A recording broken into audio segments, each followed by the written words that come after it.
What's up, guys? Tim right here, coming to you from the studios. I'm here to talk about Rolex 2022 releases. If you have opinion, please leave a comment in the comment section below. If you're enjoying this video, hit the upvote button, and don't forget I'm giving away a Tudor Black Bay 58 black dial at 10,000 subscribers. So subscribe and go watch that video. All right, let's talk about the Rolex releases. And what a better place to start than the left hand drive GMT Master II with the funky green bezel. Rolex, this is the genius of Rolex, okay? Just as people are scrambling, trying to come up with something creative. What does Rolex do? They throw a left hook right when nobody expected them to do it.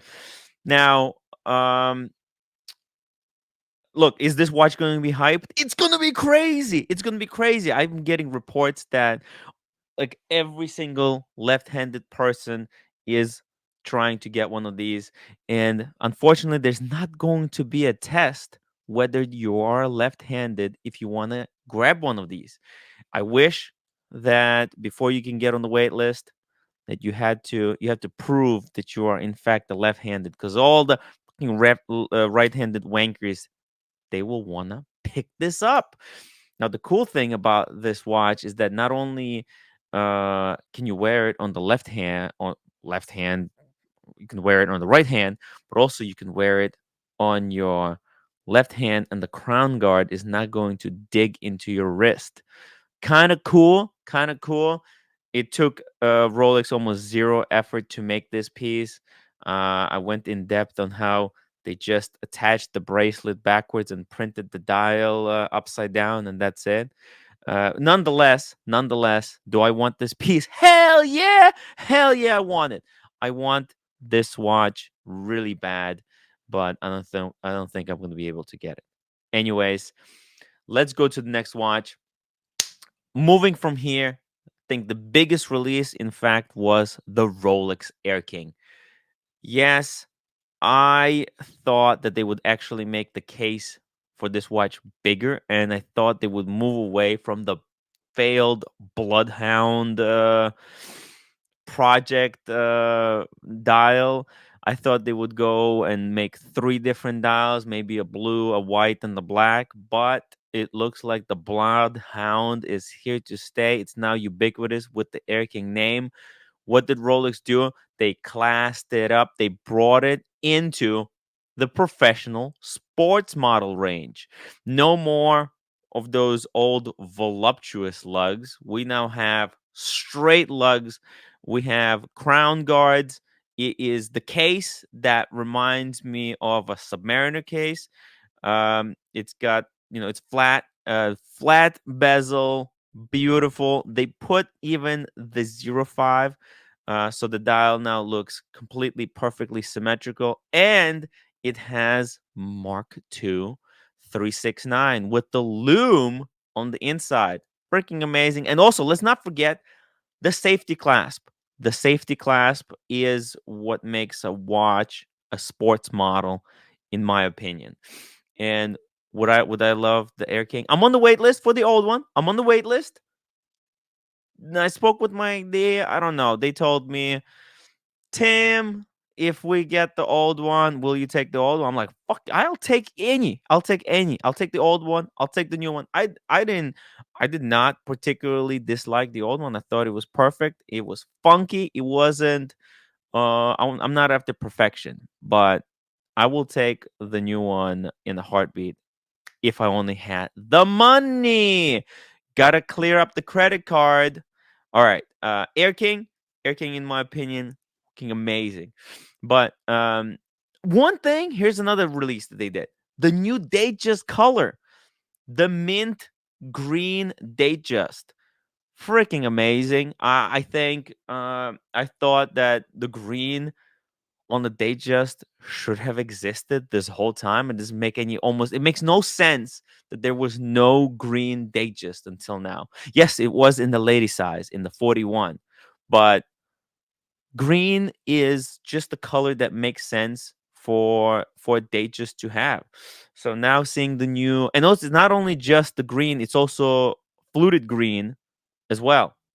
Anyways, these are gonna be very hot, very desirable. Green is very cool color right now.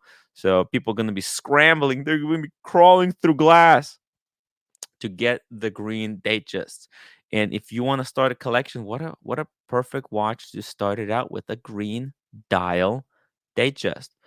All right, let's move out of realm of humans and into the realm of millionaires, because those are the three pieces that I could possibly scrounge up, sell a bunch of books, maybe whack half of it on a credit card and be able to afford at retail. But now let's talk about stuff that's kind of impossible to get, that was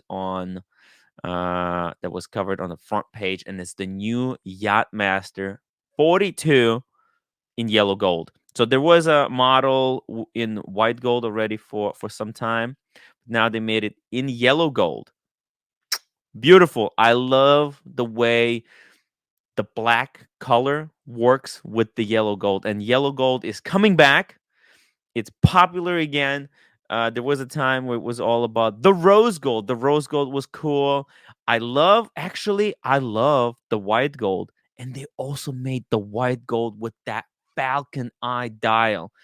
It's like meteorite, but more subtle. It's so cool. If you can get your hands on the falcon eye, grab the falcon eye. It's so sexy. But most people will not be able to do it. There's probably going to be like one in America or something. Anyways, Yachtmaster 42 yellow gold. Beautiful watch. Impossible to buy. It's like 30 grand at retail. Forget about it. But speaking of forget about it, Rolex Day Date now comes with the fluted platinum bezel. Holy fook. So I actually thought for a while that the reason they kept the smooth bezel on the platinum day dates was because to distinguish it from the peasant version, the yellow gold version. But apparently they just couldn't do it. The technology wasn't there. Rolex couldn't do it. Can you believe it? Yeah, they just, it was apparently was impossible. But now they mastered the art, and platinum fluted bezel is now on the board. Yes, you can still distinguish it by the iconic ice blue dials that are reserved for the platinum pieces. And in a kind of a small FU to Mr. 432, Mr. OC, who just got the smooth bezel one. Luckily for him, it's just gonna make the smooth bezel that much more special. But anyways, let's not forget about the ladies. The ladies were not left without anything. Rolex classed it up with the new uh Lady Datejust 31 with the floral motif that has little diamonds for the flowers. Looks beautiful, much classier than the old flower motif, which was just disgusting in my opinion. But yeah, this new one, classy, but it's just so girly. I don't think any girl, any modern woman, like for example, Gringa freaking hated that dial. She was like, "What the hell is this?" She wants the left-hand drive. Everybody wants the left-hand drive. They don't want that. Anyways, I mean, Rolex had to do it because there's some women who still like their flowers and stuff. Then there was a few kind of behind the scenes Rolex releases. Okay, there was a Day Date 40 with the new green dial. That's for the billionaires or something. I don't know. There's probably going to be like three or four of those in existence, but that looks fucking insane. Insane type of watch. Paul Thorpe was raving about it. Man, that green with yellow gold. Crazy. Then let's not forget there was a subtle update to the deep sea. Yes, the deep sea has been cleaned up. I think the bezel was made a little bit thinner so that the interior ring could be a little bit chunkier. They also made the date bigger because the deep sea doesn't have a cyclops for the date. Rolex actually made the date wheel on the inside, I think like 15% or something larger. It's no big deal, but still it's a change. It's in the background. Most people don't are not talking about it. It's cool to know that there was a cool little update. There was also a new Rolex Day Date 36 with like rainbow diamond dial and diamond bezel. Just insane kind of stuff. Um, yeah, let's not even talk about that because uh, we're not. I mean, I'm not buying it. I don't know anyone who's going to be buying it. Now, with all of these amazing releases, let's not forget that there was stuff that was discontinued. And what was discontinued? The funky, colorful oyster perpetuals are gone. Gone. As soon as Omega, there's a dog brand. As soon as Omega released their take on oyster perpetuals to cash in on the hype, what does Rolex do? They pull out the rug. They pulled out the rug right from underneath Omega and made them look like chumps, like morons. And speaking of morons, look at me wearing Speedmaster 3861. That's the one to get. Forget about those new funky looking colorful Aquaterras. That stuff is it's garbage. It's garbage, guys. Come on. Let's be honest. The colorful dials were only hot because Rolex did it first and other brands tried to follow. And when other brands try to follow, what does Rolex do? They left hook them with the left hand drive. Just watch it in like a couple of months, in the 6 months. Next year, Omega is going to be coming out with left hand drive Speedmasters. I mean, it's ridiculous. Omega is a lost hope, guys. It's a completely lost cause.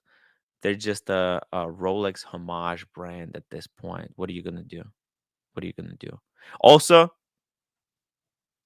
we mourn the loss of the Cellini. That's right. The Cellini, the Cellini date, Cellini time have been discontinued.